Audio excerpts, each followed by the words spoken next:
তালে সবাই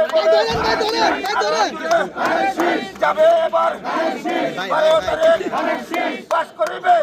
সত্যিকার অর্থে জনগণের প্রত্যক্ষ ভোটে নির্বাচিত একটি সরকার হলে, জনগণের একটি সরকার হলে তার আত্মার শান্তি পাবে এবং জনগণের যে দীর্ঘদিন আশঙ্কা ছিল যে একটি মুক্ত পরিবেশ, একটি গণতান্ত্রিক সরকার, মানুষের যে মৌলিক অধিকার, সেই মৌলিক অধিকার মত প্রকাশের স্বাধীনতা, আইনের শাসন, বিচার বিভাগের স্বাধীনতা, ন্যায় বিচার, মানবাধিকার, আর সর্বোপরি মানুষের যে এই দেশের একটি মুক্ত পরিবেশ যে জন্য যারা করেছিলেন যে আর দেশে কোনো যেন ফেসি স্বৈরাচার দানি সরকার মাফিয়া সরকার আসতে না পারে, এই জন্য জনগণের যে ভোটাধিকারটা সবচেয়ে বড় ছিল যে ভোটাধিকার, আমার ভোট আমি দিব, যাকে খুশি তাকে দিব, দেখে শুনে যোগ্য ব্যক্তিকে দিব, যাকে ভোট দিলে দেশে আমানতের খেয়ানত হবে না, সেই ধরনের ব্যক্তিরা যেন আগামী দিনে অবাধ সুষ্ঠু নিরপেক্ষ নির্বাচনের মধ্যে আসতে পারে, আর যেন দিনের ভোট রাতে না হয়, আমি আর দামি না হয়, বিনা ভোটে না হয়, যেন প্রশাসন যন্ত্র ব্যবহার করে সূক্ষ্ম কারচুপি করে ইঞ্জিনিয়ারিং করে যে কেউ যেন আসতে না পারে।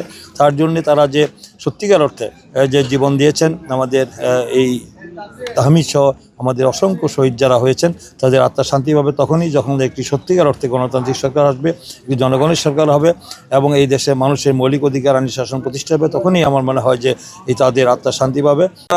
আপনারা রাষ্ট্রের মালিক, ভূখণ্ডের মালিক, দেশের মালিক, আপনার সার্বভৌম, আপনারা এখানে আপনার যে সাংবিধানিক অধিকার, গণতান্ত্রিক অধিকার, মৌলিক অধিকার যেটা রয়েছে সেটা আমরা নিশ্চিত আপনারা সেটা পাবেন এবং এই দেশে আপনাদের যে উপরে কোনো অন্যায়, অত্যাচার, নিপীড়ন, নির্যাতন হবে না। এলাকার যে উন্নয়নমূলক কাজ বলতে যা বোঝায়, স্কুল, কলেজ, রাস্তাঘাট, মসজিদ, মাদ্রাসা, এতিমখানা, গ্যাস, বিদ্যুৎ, সেগুলো থাকবে। কোনো চাঁদাবাজি হবে না, কোনো সন্ত্রাস হবে না, মাদকমুক্ত সমাজ হবে এবং কোনো দুর্নীতি, লুটপাট হবে না, দলীয়করণ হবে না। আপনারা নির্ভয়ে আপনাদের যে একজন ফার্স্ট সিটিজেন হিসেবে আপনার যেটুকু একজন নাগরিক হিসেবে আপনার যে সাংবিধানিকভাবে যে আপনার অধিকার যেটা রয়েছে, সেই অধিকার আপনার বাস্তবায়ন করার ক্ষেত্রে, অধিকার প্রয়োগ করার ক্ষেত্রে আপনার কোনো রকম কোনো বাধা বিঘ্ন হবে না। আপনার ভোটাধিকার যেটা ছিল, ভোটাধিকার হরানো হয়েছিল, আপনার ভোট কেন্দ্রে যেতে পারেন না, ভোট দিতে পারেন না, আপনার নির্ভয়ে নির্বিঘ্নে ভোট কেন্দ্রে গিয়ে ভোট দিয়ে আপনার পছন্দের প্রার্থীকে বেছে নেবেন, পছন্দের দলকে বেছে নেবেন যাদের উপরে আস্থা, বিশ্বাস, কনফিডেন্স আছে।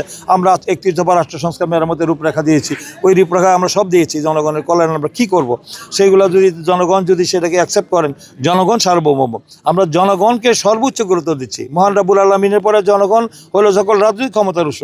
তাদের উপরে তারা ইচ্ছা করলে যে কোনো তারা যে সঠিক সিদ্ধান্ত নেয়, এটা প্রমাণ হয়েছে, তারা কোনো ভুল সিদ্ধান্ত নেয় না। জনগণ অত্যন্ত বিচক্ষণ, অত্যন্ত সচেতন।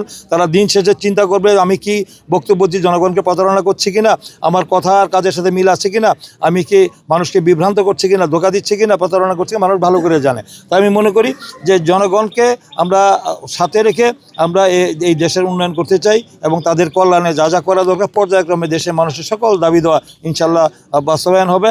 আর দেশে আর কোনো অন্যায়, অত্যাচার, নিপীড়ন, নির্যাতন, খুন গুম হবে না। এটা আমরা চেষ্টা করব সমস্ত পরিস্থিতি স্বাভাবিক রাখার জন্য, যাতে জনগণ যেন তাদের যে মৌলিক অধিকার, সেই অধিকার থেকে বঞ্চিত না হয়।